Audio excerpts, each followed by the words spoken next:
From Social Prosperity Partners, this is Community Catalysts. I know why I'm here. It isn't for me. I don't live and breathe by the fact that I'm on the city council.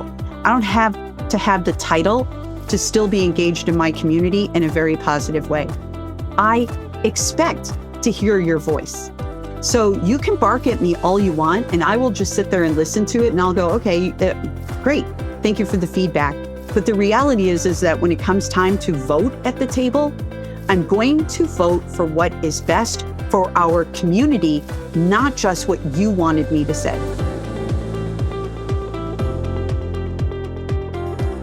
Welcome to Community Catalysts. I'm your host, Matt Lehrman, and this is a podcast where we explore what local leadership really looks like in communities across the country, not in theory, but in the real everyday work of building trust, solving problems, and shaping a future that people from all walks of life can believe in and want to help build together.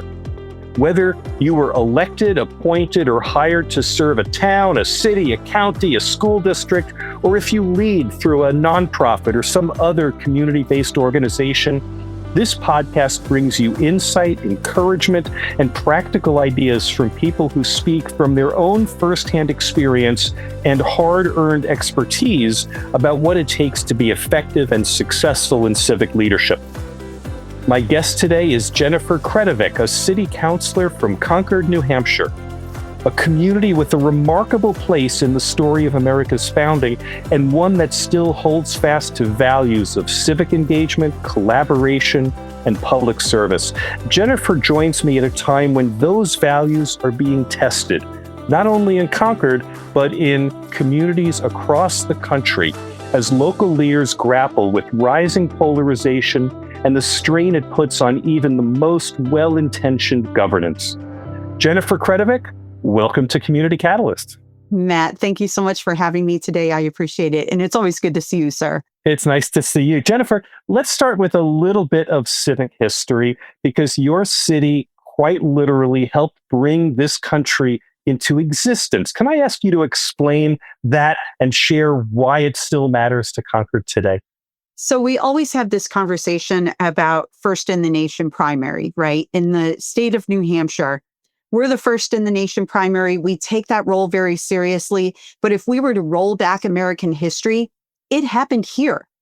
We became the United States of America on North Main Street in Concord, New Hampshire.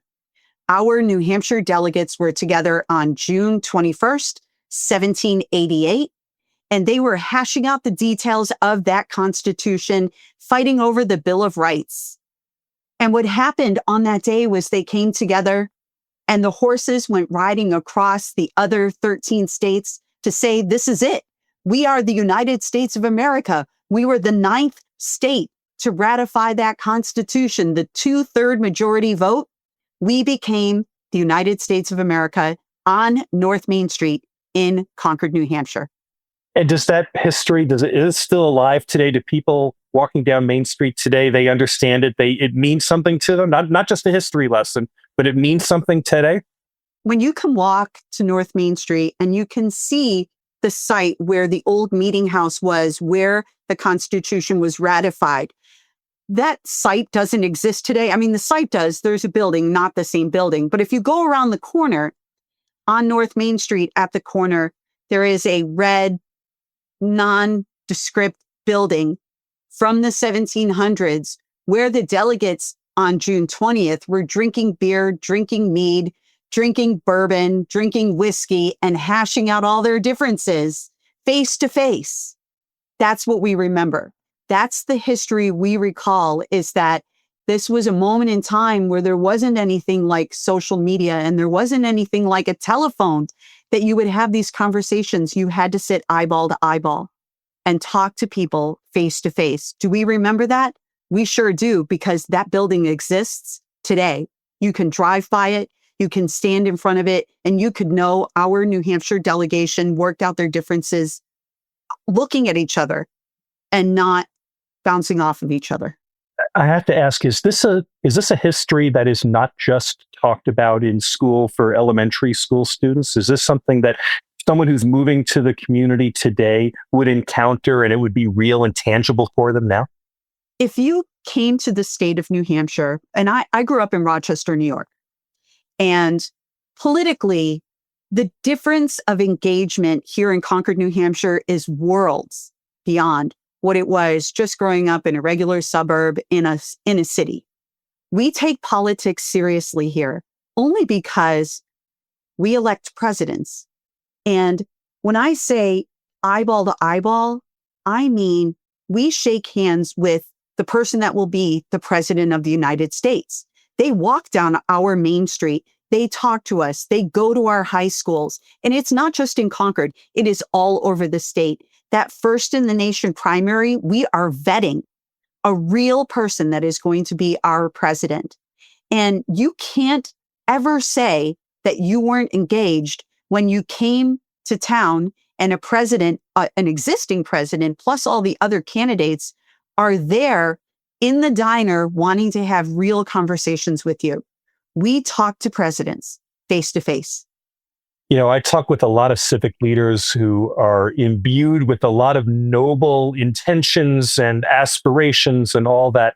I don't know that I've ever heard anyone speak about it as eloquently as you just did, kind of grounded in where you're coming from. I did not know that about Concord, New Hampshire.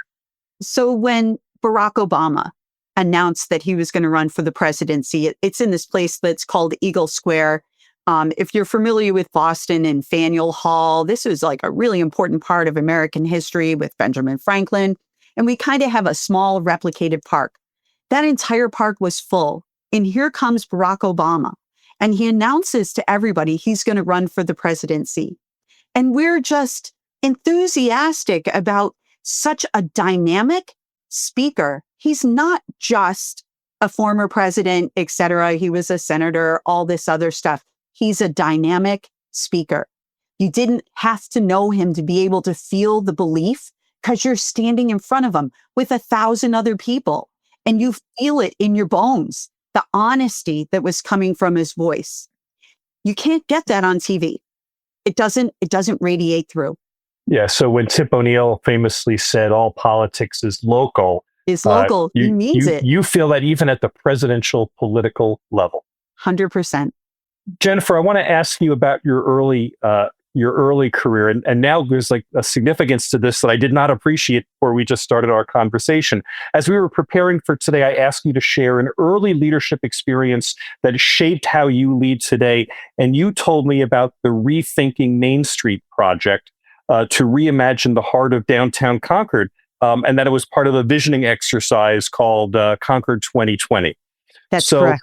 I did not realize as I was thinking about this and preparing for this that rethinking Main Street was not just rethinking the economics of it, but this is also about rethinking its place as the continuation of a historical legacy here. So tell me 100%. A little bit about your job as executive director of that initiative. So Concord 2020 really was this visioning of what do we want the city to look like in the year 2020? So this was in the early 2000s.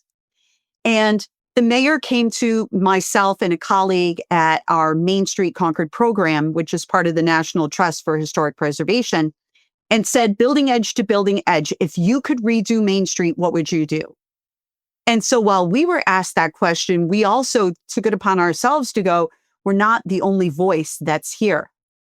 There were multiple users of the downtown. And if you put it in the perspective of, we're New Hampshire's Main Street, we are the state capital. You can stand on Main Street and look at the state capital. You can walk down Main Street and catch the governor on their way to go to the bank to take money out of the ATM, just like any other person. You can see them in line getting a burger. You can see them in line getting a sandwich or a coffee in the morning. We're that close to our senior most elected official in the state.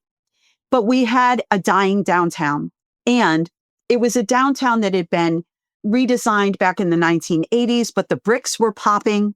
We learned from this experience that when you see popping bricks, it translates to the business right in front of those bricks.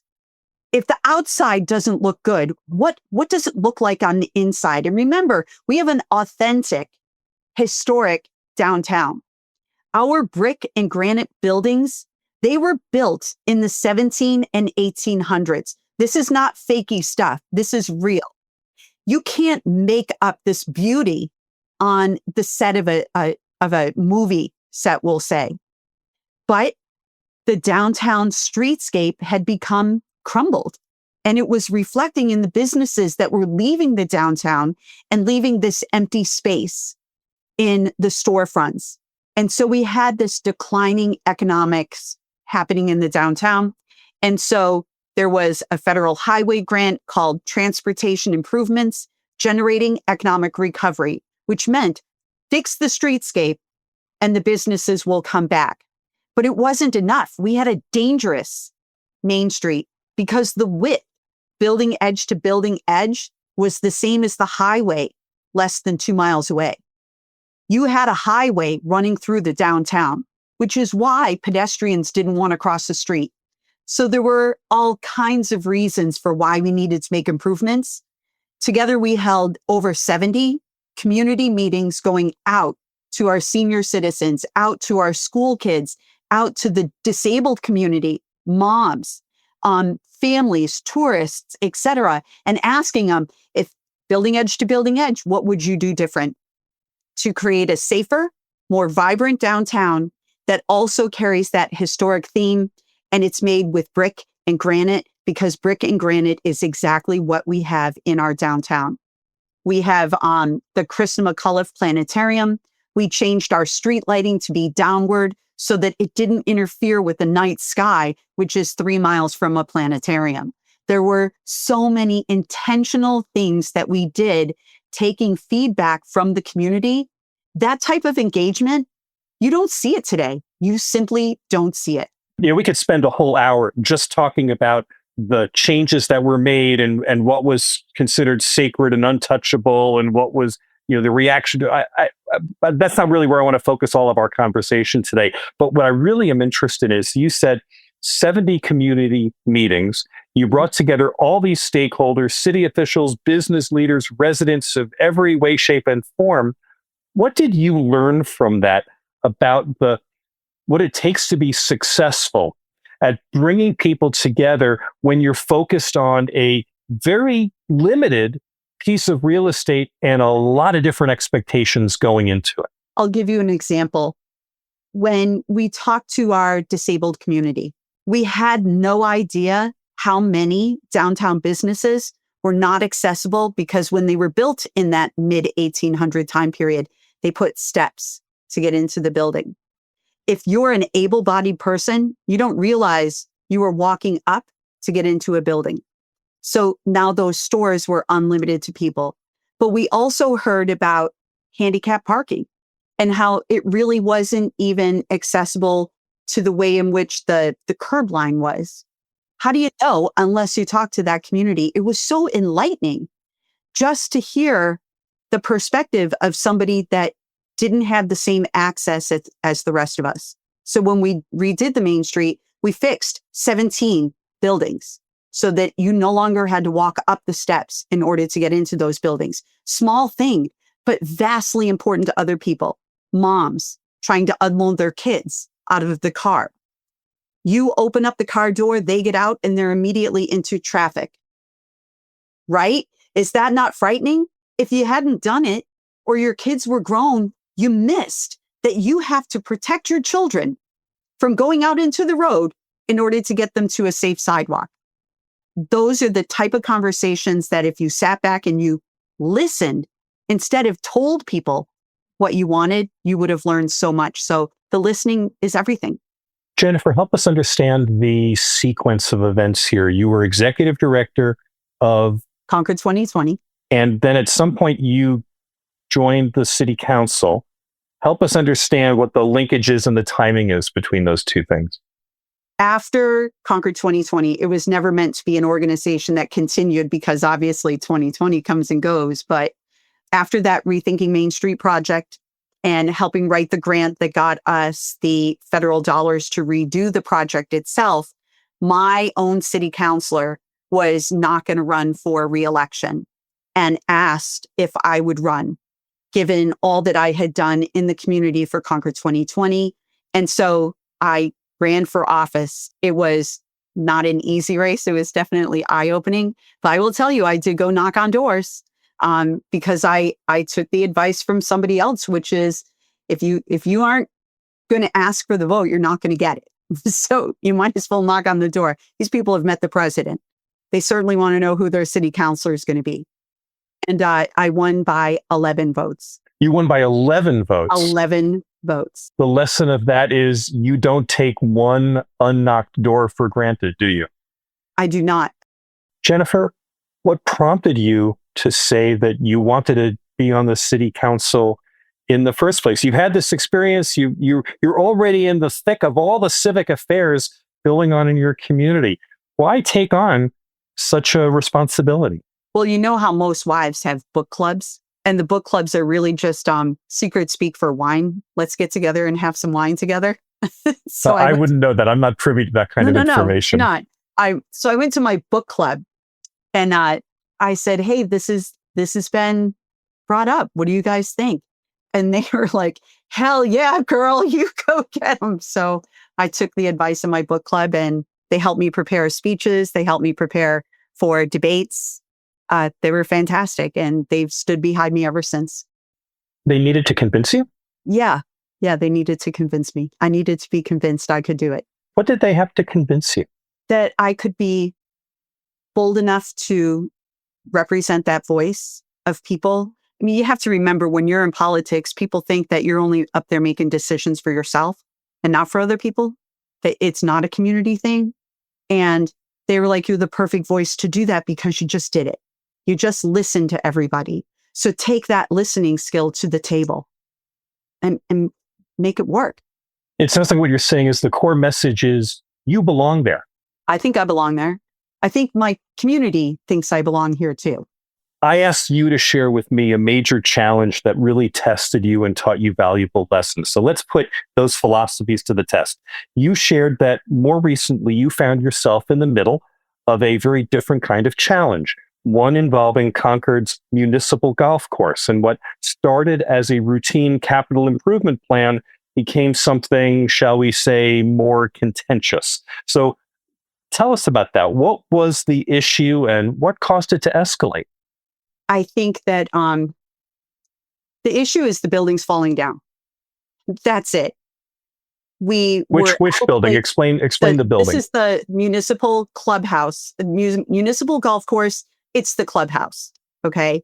The building itself was built in the 1960s, 66, 67, not as a 4-season building, only for golf. Yeah, it has some insulation in the roof, but it's used as a year-round facility now.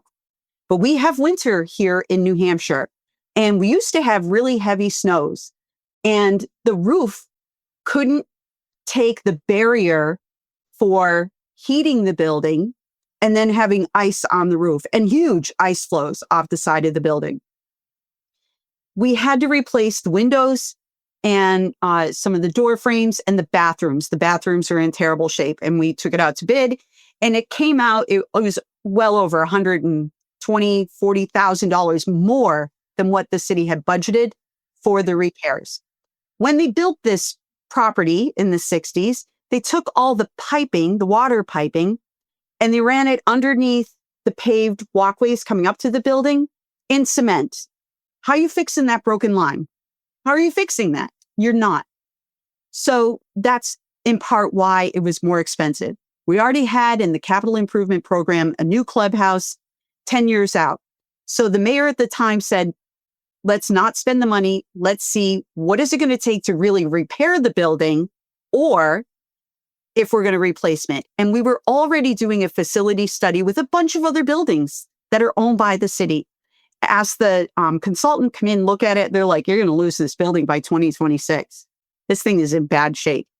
So the city council decided, all right, let's move the path for a new clubhouse, put together an ad hoc committee with skiers, skaters, snowshoe people, plus the golfing community, restaurateurs, banquet facility people people from the school district, all uses of the building. Sounds familiar, doesn't it? We bring all. Yeah, I was going to say, it sounds like you bring all the stakeholders together in much the way you did it for downtown for Main Street.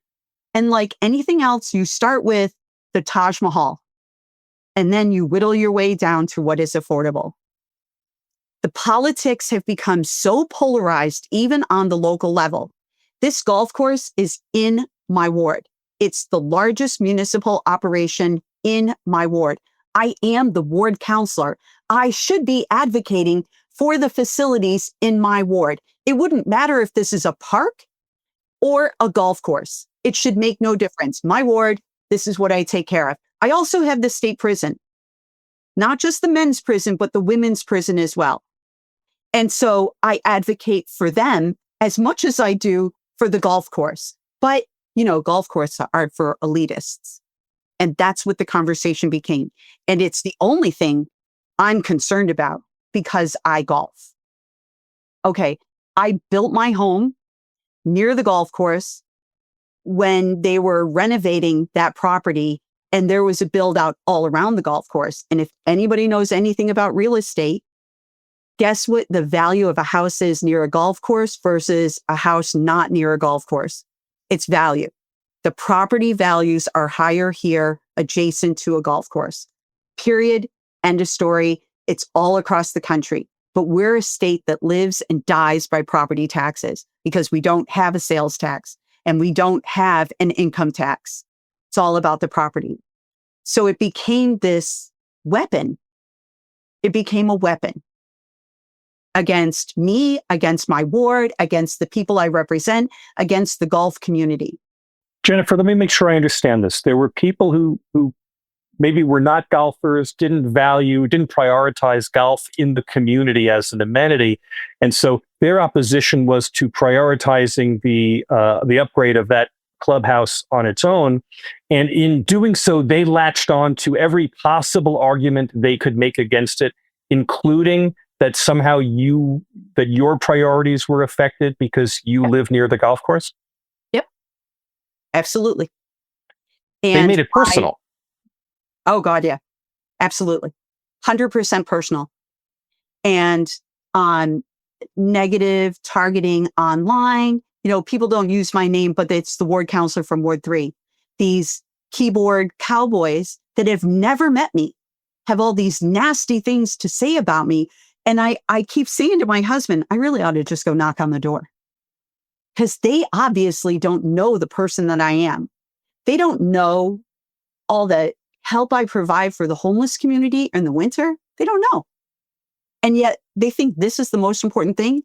Even our local newspaper, they haven't talked to me about that project since November of 2023, but they continue to quote me in the paper in order to fuel this argument. And you know what it does for them? It increases their online algorithms for people that comment on the stories that are posted in their social media. It becomes algorithms as opposed to personal conversations.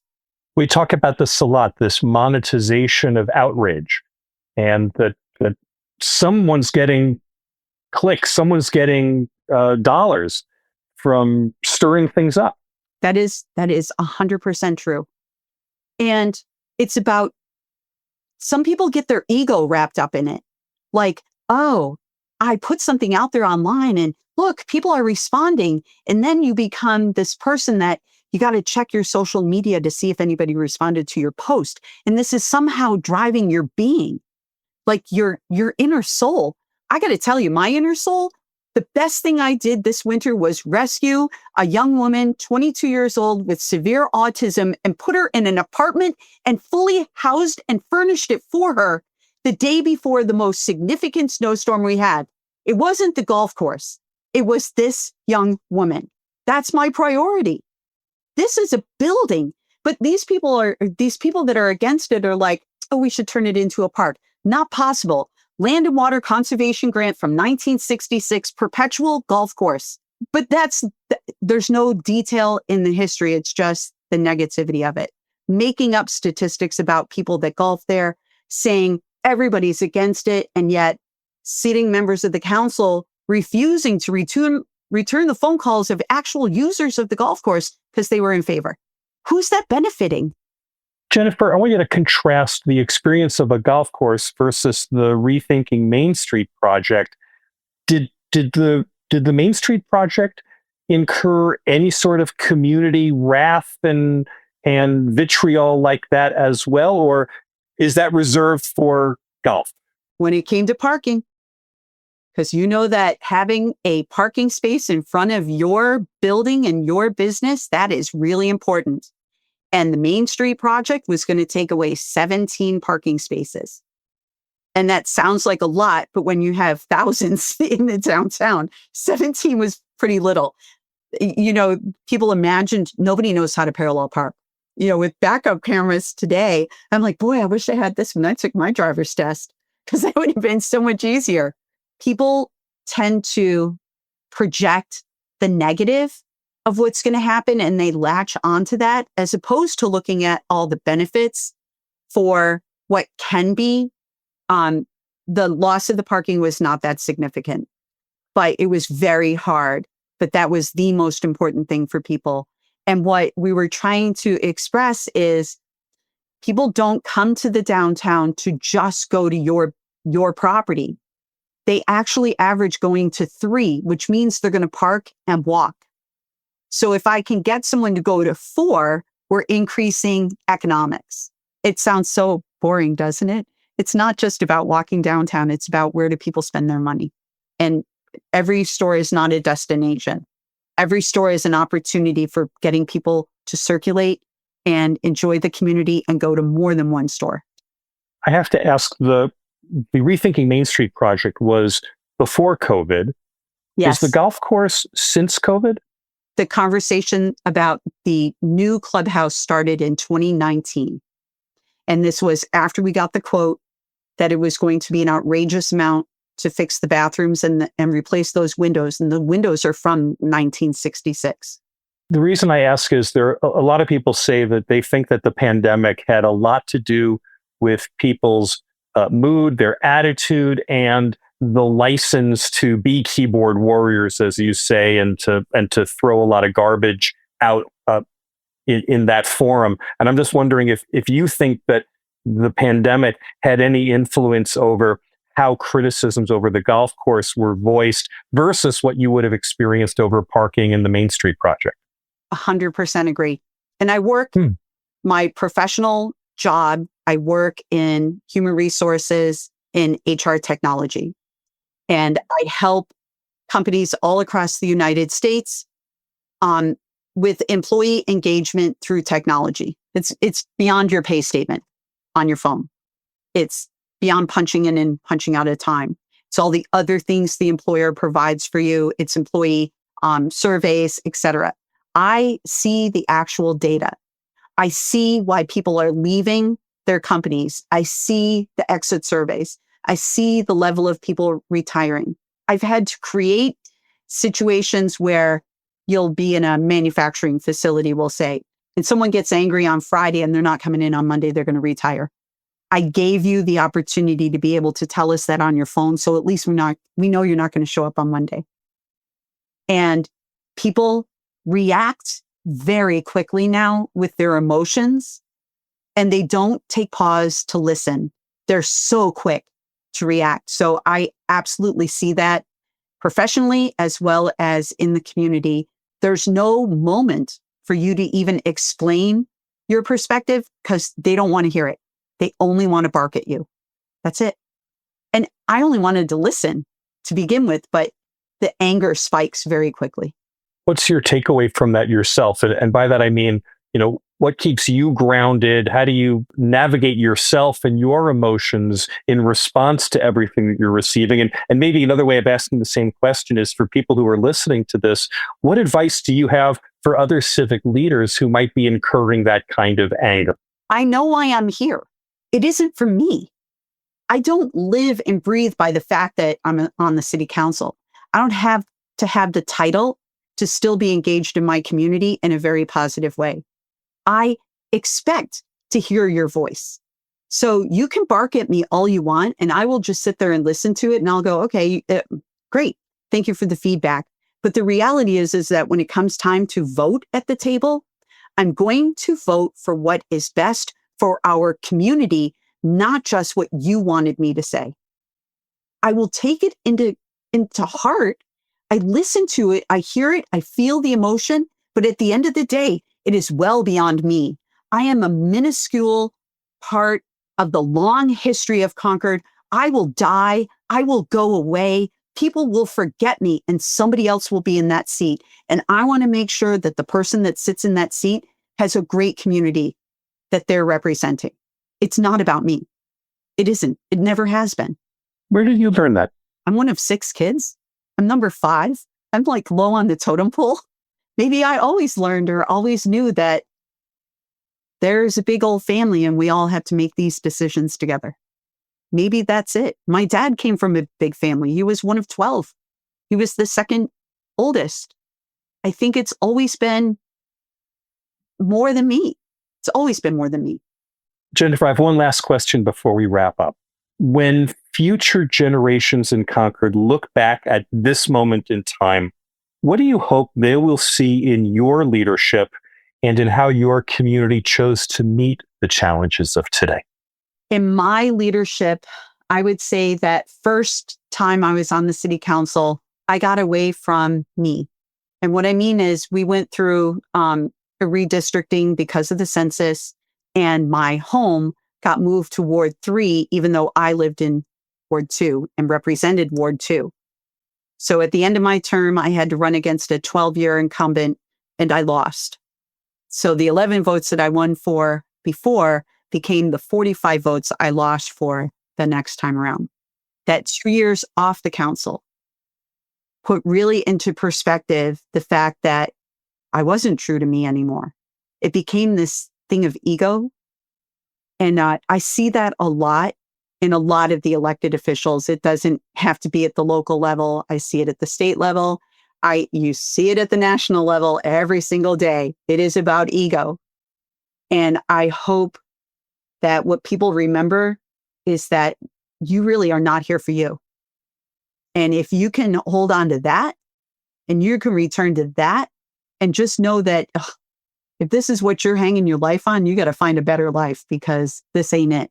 That's what I want people to remember about me, is that I had my moment of ego. And you know what? It was horrible. I was not a good counselor. I was not a good representative. And where I am today, stab me in the back 100 times, but I am going to stand there and I am going to fight for the little guy, and it is going to have nothing to do with me. That's a really powerful message to share. I really appreciate you doing that. Jennifer Kretovic, thank you so much for joining me. It's been absolutely wonderful talking to you. It's good to talk with you too again, Matt. Thanks again to my guest, Jennifer Kretovic, City Councilor from Concord, New Hampshire. If you found this conversation valuable, please follow the show and leave a review on Apple Podcasts or wherever you're listening. Your feedback helps other community leaders find this space for shared learning and leadership. Community Catalysts is edited by Nick Living the Dream Tantillo. Our executive producer is John Little. I'm Matt Lehrman of Social Prosperity Partners. This podcast is all about real-world leadership, and we'd love to include your voice in that conversation. So here's a question for you. What's one choice you've been a part of in your community, recently or long ago, that you believe future generations will recognize, appreciate, and be thankful for? Call me and leave a message at 602-688-2724. Your insight might just be featured in a future episode. And if you or someone you know has experience in local or civic leadership and a story worth sharing, check out the podcast guest link in the show notes. We're always looking for people whose perspectives can inspire and inform others on a similar path. Now, here's a final thought before we go. Jennifer reminds us that leadership means staying true to your purpose, especially when it's hard. It's about earning trust, standing up for others, and making choices that will stand the test of time, because someday people will look back and judge how we rose to this moment. In the end, the future we believe in depends on our courage to bring people together today. Thanks for listening. We'll be back soon with another Community Catalyst.